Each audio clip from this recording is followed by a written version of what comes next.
Al zo'n de 15e eeuw werden er hinders verhandeld op een squattermerk. Het is likwijls van de laatste jaren dat er heel iets meer tasjoen wordt op het wolwezen van de beesten. Echt door de beste bescherming. Zo'n inspecteurs zullen vanmorgen de beste merk op. In het voor wordt het plan de campagne besprutsen.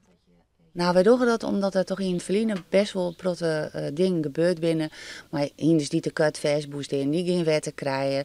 Vjallen die aan de memvers zitten en dus net kunnen drinken.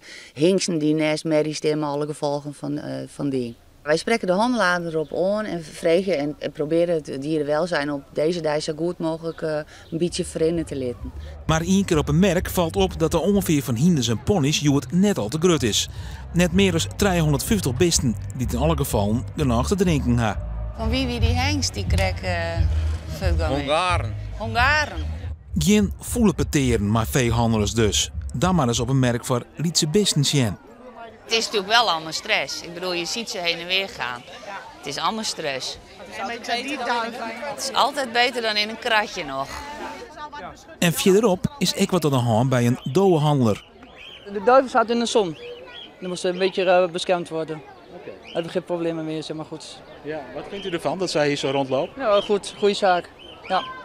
Niet lastig? Nee hoor, nee, echt niet. Nee, je moet gewoon het werk doen, dat is gewoon simpel. Maar verder valt er net een soort dwaan. En zo'n je haast denken dat zo'n inspecteurs van de beste bescherming een beetje te volle van het goeie is. Het is op zich vrij rustig natuurlijk en dat is misschien ook wel heel goed. Wij ben natuurlijk ook voor de zichtbaarheid. Dus op het moment dat wij op de merken opkomen, dan scheelt dat al een heel eind. Want dierenbescherming is het, dus wordt er net meer slaan of wordt er in ieder geval net meer hele gekke dingen dienen.